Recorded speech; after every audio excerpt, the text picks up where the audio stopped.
In our last video, we shared the big news. Jason is no longer working remotely. Where are you going? Work? Yeah. Back to the office, first day back? Yeah. So, while I stayed back at the RV, he commuted into the city for work. Today, we'll be giving you an update on our first RV park stay. Plus, we tackled those small projects that we'd been putting off forever. If nothing else, the RV park gave us the space to focus on what really matters, keeping the RV functional. Well, of course, we're getting ready. And what happens? The closet door falls off. Such is RV life. Ay, ay, ay. We went to Home Depot yesterday, and we think that we got the tools that we need to tackle the closet door project. So we don't really have great tools for the job, such as, what kind of saw? Reciprocating saw? Yeah. Not ideal for this kind of project, right? So hopefully Jason doesn't lose a finger, but we need to cut down the piece of wood. I'll show you what I mean, why we got a piece of wood, because it doesn't probably make sense right now, but I'll show you in a second why we did that. It's our barbecue bench, our workbench. Multi-use bench. You got to get creative when you live in an RV, y'all.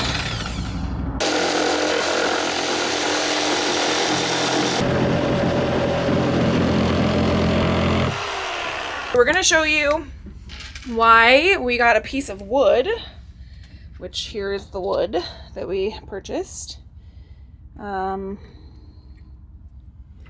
You want to show me why you got it, baby?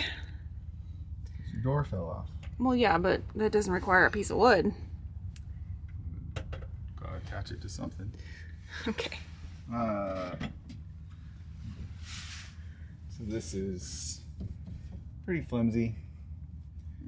And they did pocket screws back here, pocket holes, so like there's no material back here, so that's why that split. There's like nothing for this to hang on to. So like everything else, once it breaks, we're just going to reinforce it.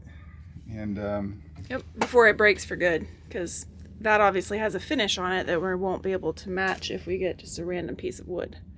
well, Is that the plan? Maybe. Hey, that's a nice, good, tight fit. We can, but I don't know.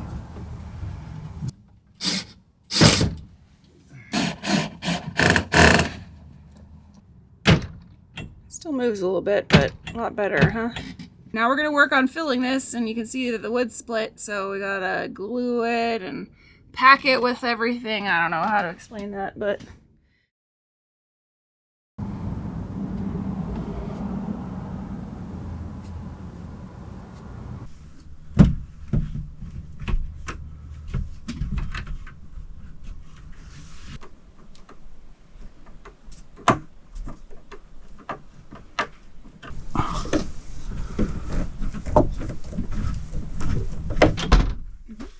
Would be kind of cool.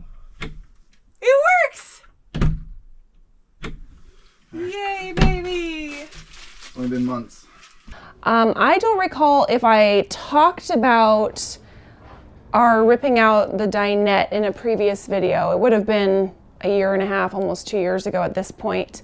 But in case I didn't, you've probably seen it on our videos, but we do not have a dinette, which was originally what came with the RV. It was a dinette right here.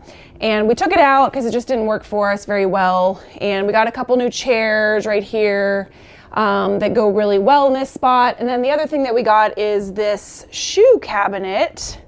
And this has been great to hold shoes, because that's one of the biggest problems. Well, for us, it's one of our biggest complaints about an RV is just not having anywhere to put your shoes that are like accessible to the door. So we put this in. It's actually two cabinets just stacked on top of each other. So we got these cabinets on Amazon and have been super happy with them. I'll link them below. But in case you didn't know, RV Life is really hard on your stuff. And they have broke over time. So let me just show you some of the damage that RVlife has done. So they are amazing how like they fit just almost perfectly, but it is just a tiny, tiny, tiny, tiny bit too big. So when our slide out comes in, you can see we've got a little bit of damage there that has happened. The other thing, and this is what I'm going to attempt to fix today, is you can see the gap right here, and it's because it has come off of its little hinge. So I am going to take a screwdriver and hopefully be able to make that work again, because right now it's interesting because it's the two on the outside here that are not working, one on each one on each cabinet. The ones over here are working fine, but anyways, I'm gonna go tighten up all the screws and hopefully that'll fix it.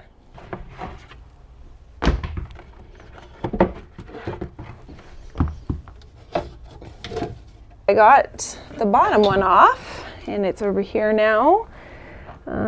I'm hoping this one's like broken, as you can see. I'm hoping that's not going to be an issue.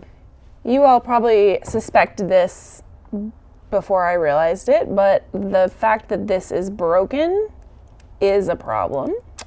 And I will see if I can order this part, this little plastic thing. Lord love plastic. Anyways, I'll see if I can order this little part on Amazon or something, and because it's not going to hold the shelf in. So, oh well. This is the other one, and it is clearly broken as well. There's nothing there to screw in. See, the bottom ripped completely off.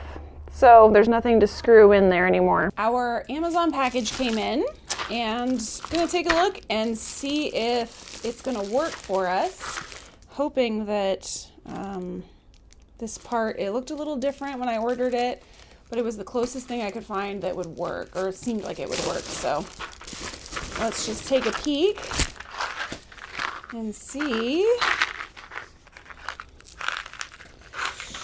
I can tell already, I don't think these are gonna work. Dang it, they look way too small. Obviously this bottom part is a lot smaller. So I don't think that's gonna work. Pretty darn positive that's not gonna work. This is so dumb. This is such a stupid problem to have, that a company makes a piece that the entire door hinges on these things of plastic, and that they just break like this.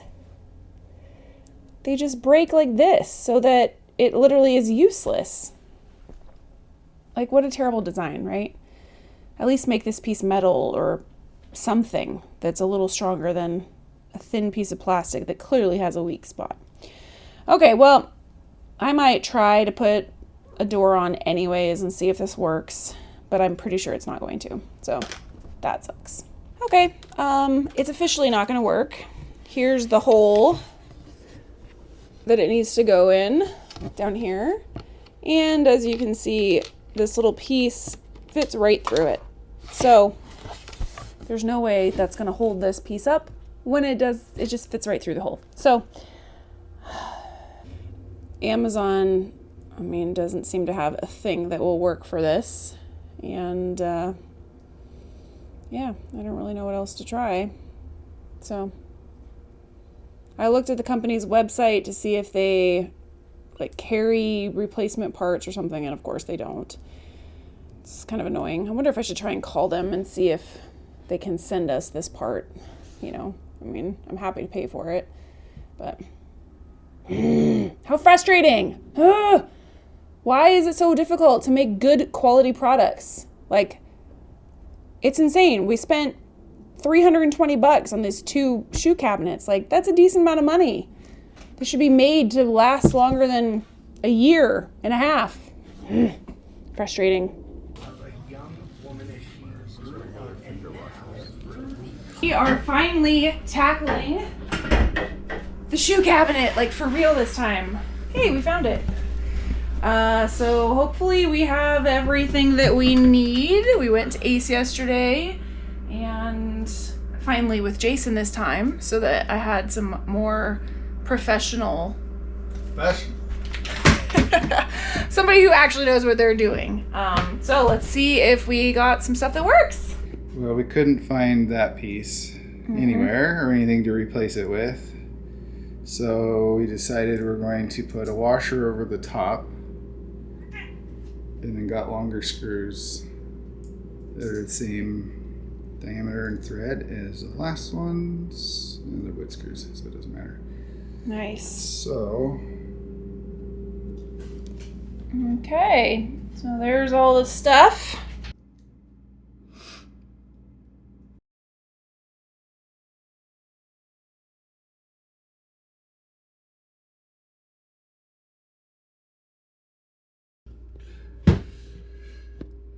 Yay! Perfect! Oh my goodness, so much better, baby. Yay!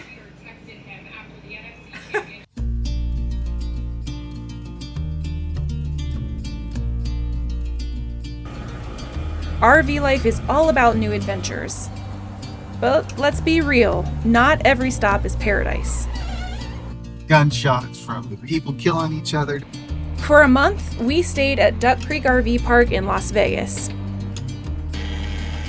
At first, we loved the convenience of city life with plenty of amenities nearby. But as time went on, we realized that not every RV park is a perfect fit.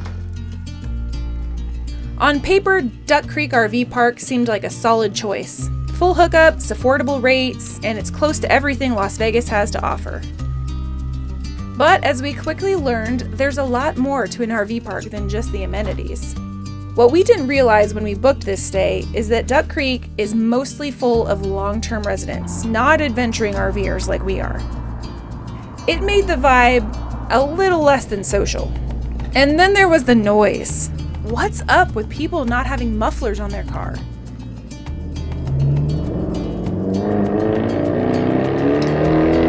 Add it all up, and it made for a less than relaxing stay. It's safe to say this isn't the park for us. But RV life is all about perspective. Even though Duck Creek wasn't our ideal spot, we still found ways to make the most of our time here. The laundry room made daily chores easy, and we enjoyed a few quiet moments outside the chaos. We'll talk more about our adventures in next week's episode. Our month at Duck Creek RV Park reminded us of one very important lesson. Not every RV park is a fit for every traveler. While it gave us access to the city and some much-needed amenities, it taught us to vet our future stays a bit more carefully. From noise to the vibe of the park itself, these details make a big difference in how much you enjoy your time on the road. In the next video, we'll take you beyond the RV park and into some of the adventures we had around Las Vegas during our stay. Biking to Lake Las Vegas, hiking near Red Rocks, and even a drive up Mount Charleston. Stick around, because there's plenty more to come. Cheers.